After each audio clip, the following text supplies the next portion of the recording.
Hello friends, welcome to our YouTube channel.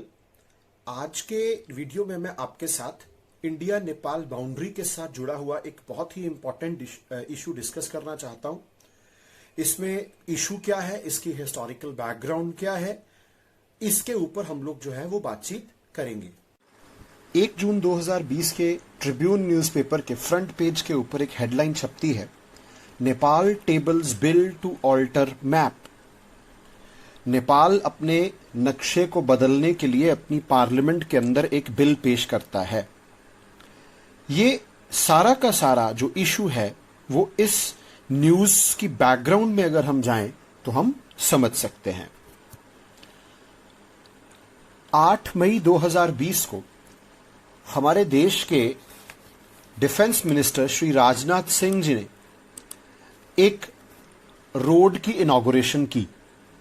ये road 80 kilometre लंबी है, जिसको बॉर्डर रोड ऑर्गेनाइजेशन ने बनाया है, जिसमें से अभी तक 76 किलोमीटर्स कंप्लीट हो चुके हैं। ये रोड पिथौरागढ़ धारचूला से होती हुई लीपुलेख पास तक जाएगी और ये रोड जो फेमस पिलग्रिमेज साइट है कैलाश मानसरोवर, वहां तक की जो जर्नी है उसको आसान बनाने के लिए कंस्ट्रक्ट की गई है। अभी तक कैलाश मानसरोवर यात्रा के लिए 3 रूट्स को फॉलो किया जाता है। पहला रूट वाया सिक्किम, जो कि मोस्ट प्रेफर्ड रूट माना जाता है। दूसरा रूट वाया नेपाल और तीसरा रूट वाया उत्तराखंड। लेकिन ये तीनों रूट्स जो हैं ये बहुत लंबे हैं। इनमें से सिक्किम का रूट बहुत ज्यादा लंबा है और नेपाल और सिक्किम के रूट पर जब जर्नी की जाती है तो ज्यादातर जर्नी जो है वो इंडिया से बाहर होती है। और जो उत्तराखंड से रूट जाता है वो प्रॉपरली कंस्ट्रक्टेड नहीं है, उसमें ट्रैकिंग बहुत ज्यादा है, वॉकिंग बहुत ज्यादा है। तो इस यात्रा को आसान बनाने के लिए इस नए रूट का कंस्ट्रक्शन किया गया है। 2 नवंबर 2019 को इंडिया ने अपना न्यू मैप इशू किया था और इस मैप के अंदर जम्मू कश्मीर को एक नए रंग रूप में दिखाया गया था और साथ में ही नेपाल बाउंड्री के ऊपर कालापानी लीपुलेख का जो इलाका है उसको इंडिया ने अपने मैप के अंदर दिखाया था। तब भी नेपाल ने इस डेवलपमेंट को स्ट्रांगली ऑब्जेक्ट किया था। 20 मई 2020 को नेपाल ने अपना एक नया मैप इशू किया और इसमें लीपुलेख कालापानी एरिया को अपनी टेरिटरी का हिस्सा दिखाया। और 20 मई 2020 के बाद से ये इशू जो है वो दोनों देशों के बीच में बहुत ज्यादा इंटेंसिफाई हो गया है। इस पूरे इशू को समझने से पहले हमें इस एरिया का मैप चेक करना होगा। आपके पास डिस्प्यूटेड कालापानी टेरिटरी का मैप जो है वो इस समय डिस्प्ले हो रहा है। इसमें आप देखेंगे कि 3 एरियाज जो हैं वो बहुत न्यूज में हैं, लिम्पियाधुरा, लीपुलेख, कालापानी। इस मैप में जो आपको डार्क ब्लू कलर का एरिया नजर आ रहा है, this is the area of dispute. India claims कि ये हमारा हिस्सा है, नेपाल क्लेम्स कि ये हमारा हिस्सा है। अब हम इस इशू की हिस्टोरिकल बैकग्राउंड में जाएंगे। इसके लिए हमें 1814-1816 के आसपास का इंडिया का मैप समझना होगा। उस समय इंडिया में या इंडिया के आसपास 3 बड़ी एम्पायर्स थी। सिख एम्पायर नॉर्थ में, राजपुताना का इलाका और एक नेपाली किंगडम जिसको उस समय किंगडम ऑफ गोरखा कहते थे। ब्रिटिशर्स ने अगर इंडिया में एक्सपैंड करना था तो ये 3 बड़ी एम्पायर्स जो हैं वो सरमाउंट करनी जरूरी थी। उस समय इंडिया के गवर्नर जनरल थे फ्रांसिस हेस्टिंग्स। तो उन्होंने ये सोचा कि अगर ब्रिटिश ईस्ट इंडिया कंपनी ने तिब्बत के रिसोर्सेज को यूटिलाइज करना है अपनी ग्रोथ के लिए तो हमें सबसे पहले किंगडम ऑफ गोरखा या किंगडम ऑफ नेपाल के ऊपर हमला करना चाहिए। तो यहां से ईयर 1814 से लेके 1816 के बीच में एंग्लो नेपलीज वॉर होती है। इस समय के दौरान ब्रिटिश ईस्ट इंडिया कंपनी की जो आर्मी थी उसके जनरल थे डेविड ऑक्टरलॉनी और किंगडम ऑफ गोरखा या किंगडम ऑफ नेपाल के जो राजा थे उनका नाम उस समय गिरिवान युद्ध विक्रम शाहदेव और भीमसेन थापा इस एम्पायर के उस समय प्राइम मिनिस्टर थे, जिनको मुख्तियार कहा जाता था, and he was de facto ruler of the empire. For a general reference, Nepalese monarchy जो है वो 2008 में एंड हुई थी। Ultimately this war ends in 1816 with Treaty of Sogoli. Sugauli present day state of India Bihar में पूर्वी चंपारण डिस्ट्रिक्ट में Nepal border के पास एक जगह है।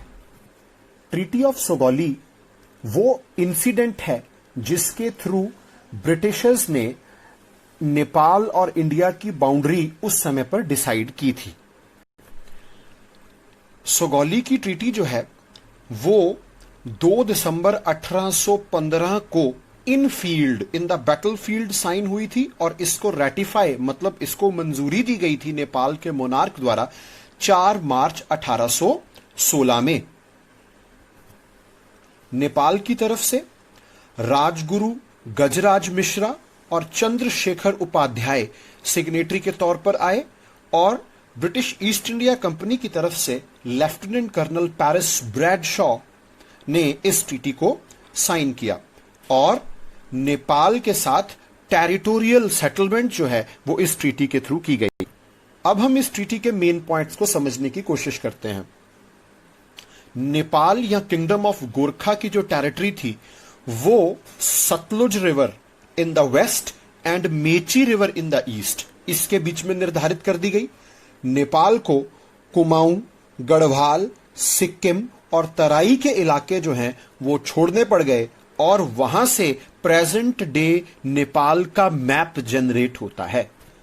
Nepal almost 1/3 of its territory lose कर जाता है और Nepal border exclusively from Mechi to Mahakali river निर्धारित कर दिया जाता है।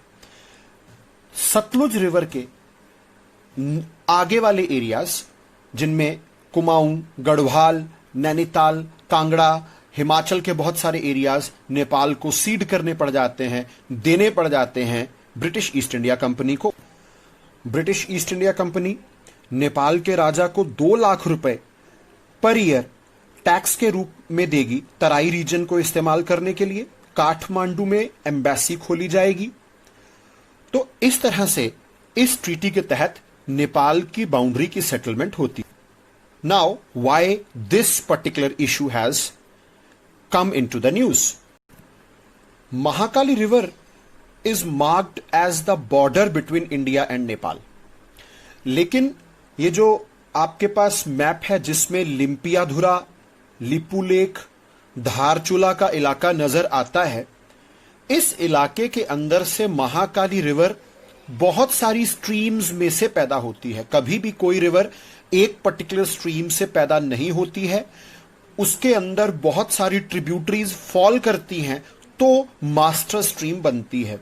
यहां पर भी इसी तरह का इशू है। इंडिया कहता है कि लिपू लेक के नीचे से पैदा होने वाली स्ट्रीम बाउंड्री मानी जाएगी और नेपाल कहता है कि लिम्पियाधुरा से जो स्ट्रीम आ रही है वो मानी जानी चाहिए बाउंड्री।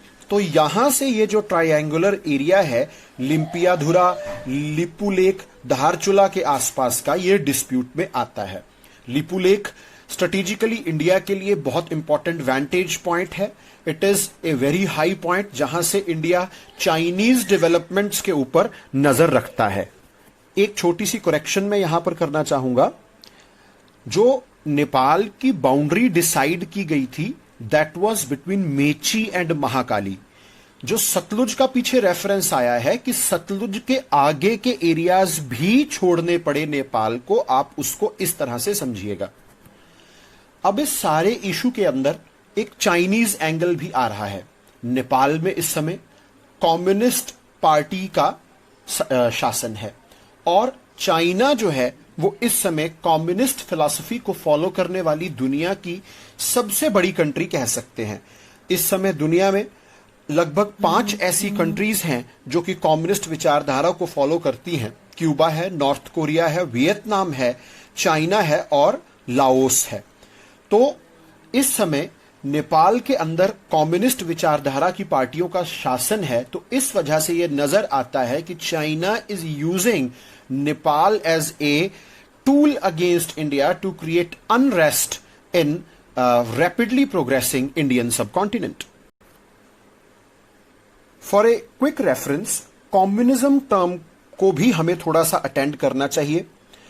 आपके पास यहां पर एक स्लाइड है जिसमें सोशलिज्म वर्सेस कम्युनिज्म। सोशलिज्म का हिंदी अनुवाद बनता है समाजवाद, कम्युनिज्म का हिंदी अनुवाद बनता है साम्यवाद। इन दोनों टर्म्स को लिटरेचर में इंटरचेंजेबली यूज किया गया है, लेकिन एक्चुअली में इनके बीच में डिफरेंसेस होते हैं। सोशलिज्म का मतलब है to each according to his contribution, कि एक सामाजिक सिस्टम को चलाने में हर कोई अपनी अपनी एबिलिटी के अनुसार कंट्रीब्यूट करता है और अपनी कंट्रीब्यूशन के साइज के अनुसार उसको बेनिफिट्स मिलने चाहिए। जबकि कम्युनिज्म जो है वो एक क्लासलेस स्टेटलेस सोसाइटी की बात करता है, जिसमें वो ये कहते हैं कि हर कोई समाज को चलाने में अपनी अपनी एबिलिटी के अनुसार कंट्रीब्यूट करता है, लेकिन हर किसी को उसका रिवॉर्ड मिलना चाहिए उसकी नीड के अनुसार। तो यहां पर जो मेन पॉइंट ऑफ डिफरेंस है, according to size of their contribution and according to their needs, this is the main point of difference between communism and socialism. Communism socialism के साथ जुड़े हुए जो मेन नेम्स हैं, Karl Marx, Leon Trotsky, Fidel Castro, Vladimir Lenin and Joseph Stalin. I hope इस video के अंदर discuss की गई डिटेल्स आपको अच्छी लगी होंगी, आपको हेल्प करेंगी एग्जामिनेशन के व्यू पॉइंट से। अगर हम इस ऑनगोइंग इशू के सॉल्यूशन की बात करें तो अल्टीमेटली इसका जो सॉल्यूशन है वो डिप्लोमेटिक फ्रंट पर ही होगा। चाइना इंडिया की ग्रोइंग माइट को साउथ एशिया के अंदर काउंटर करना चाहता है। वो इंडियन सबकॉन्टिनेंट के अंदर किसी न किसी तरह की डिस्टर्बेंस क्रिएट करके इंडिया को ग्रोथ पाथ से डीरेल करने की कोशिश में है। और नेपाल के अंदर कम्युनिस्ट पार्टीज का उभरना और चाइना की तरफ इंक्लाइन हो जाना उनके लिए एक अच्छी अपॉर्चुनिटी के तौर पर आया। तो साउथ एशिया की पॉलिटिकल कंडीशन को स्टेबलाइज करने के लिए इंडिया को अपने बिग ब्रदर रोल को डिप्लोमेटिकली बहुत एक्टिव तरीके से निभाना होगा और हम इस इशू को नियर फ्यूचर में सेटल कर पाएंगे। Keep visiting our channel, keep liking our videos, keep spreading the good knowledge so that it can reach maximum possible students in shortest possible time. Have a good day.